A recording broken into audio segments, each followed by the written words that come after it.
Bonjour mes petites mamans. Voilà, on va en terminer avec ce premier trimestre puisqu'on va parler à présent du troisième mois de grossesse. Pour celles qui arrivent tout juste là sur la chaîne, félicitations pour votre grossesse. Voilà, puisque vous n'avez peut-être pas vu les deux premières, mais je vous incite à aller les voir quand même, c'est important. Et puis comme d'habitude, je vous rappelle que sous la vidéo, dans la description, vous trouverez le lien qui vous permet d'accéder aux 4 vidéos gratuites de préparation à l'accouchement. Voilà, on y va. Troisième mois de grossesse.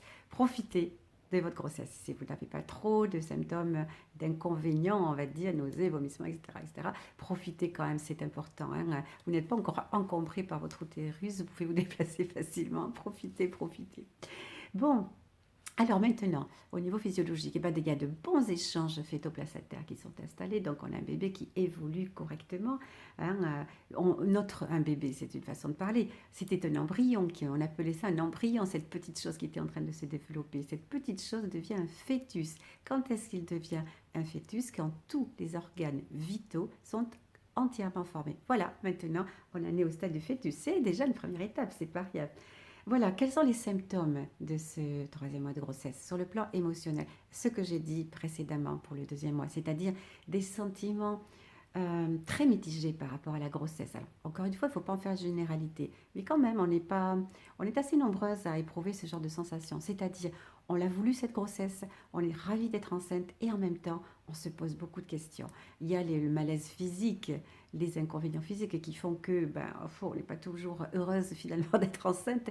Et il y a aussi cette impression bizarre qu'on n'est plus seul, on est habité. Voilà, c'est pas facile.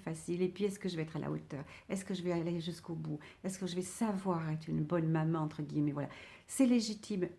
C'est l'imprégnation hormonale aussi qui intervient. Laissez faire. Vous avez le droit de vous poser les questions.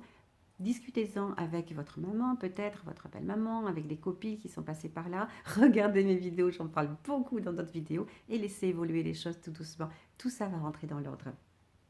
Voilà les symptômes émotionnels. Pour les symptômes physiques, ce qui arrive souvent, c'est qu'on a des picotements au niveau des seins. Ils sont toujours encore un petit peu douloureux. Et puis, vous allez constater une pigmentation de l'aréole et du mamelon, légère, discrète, mais présente quand même. Et vous verrez que cette pigmentation va largement s'accentuer à partir des 2 derniers mois de la grossesse. Mais elle démarre déjà à ce moment-là.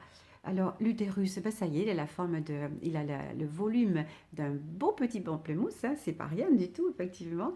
La prise de votre poids, puisqu'on est dans les symptômes physiques, elle est à peu près à ce moment-là de 10% du poids total que vous prendrez. Par exemple, sur toute la grossesse, si vous preniez au total 13 kilos, ben vous allez être en moyenne entre 900 grammes et 1300 grammes. Voilà, pour que vous ayez une petite idée. Hein. Qu'est-ce que vous pouvez ressentir encore à ce stade-là? Des brûlures d'estomac, hein, ce qu'on appelle voilà, communément les brûlures d'estomac. Voilà, ça c'est des choses qui commencent à arriver. Il arrive, et ça c'est très important, que vous constatiez quand vous vous lavez les dents ou spontanément dans la journée que vos gencives saignent. Il faut s'en occuper, s'en préoccuper, s'en occuper. Allez voir votre dentiste qui fera le bilan nécessaire pour voir si c'est rien de méchant, c'est jamais méchant, c'est pas ça, mais si vous avez besoin d'un traitement complémentaire. Hein, ça peut être une parodontite, comme ça qu'on l'appelle, et il faut absolument la traiter. Voilà, vous constatez un gonflement abdominal. L'utérus n'est pas encore au-dessus du pubis, donc vous ne pouvez pas avoir un ventre qui correspond à une femme enceinte, mais vous vous sentez ballonné, ça c'est vrai. Et puis, parfois, vous constatez que votre appétit est en train d'augmenter.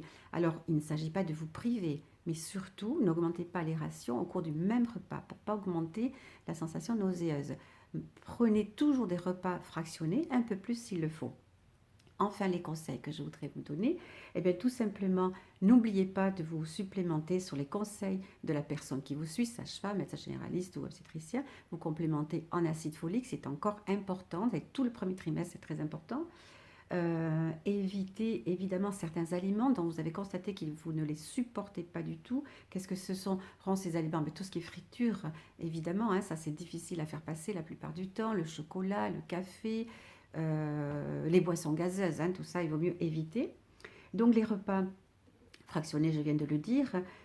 Et puis surtout, n'oubliez pas, porter des vêtements larges, pas de vêtements serrés. Alors, c'est même pas de la taille dont il s'agit là, hein, ce ne serait pas des vêtements serrés à la taille, mais au-dessous.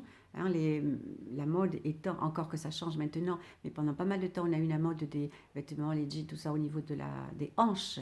Et donc, ils venaient appuyer directement sur le pubis. Vraiment, c'est à bannir pendant la grossesse et même en tout début de grossesse. Voilà, j'en ai peut-être oublié quelques petites choses, mais c'est pas bien grave, hein, vous avez le plus important là. Je vous invite à venir me retrouver pour les prochaines vidéos, puisqu'on va continuer à faire le quatrième mois, le cinquième, le sixième, etc. jusqu'à 9 mois.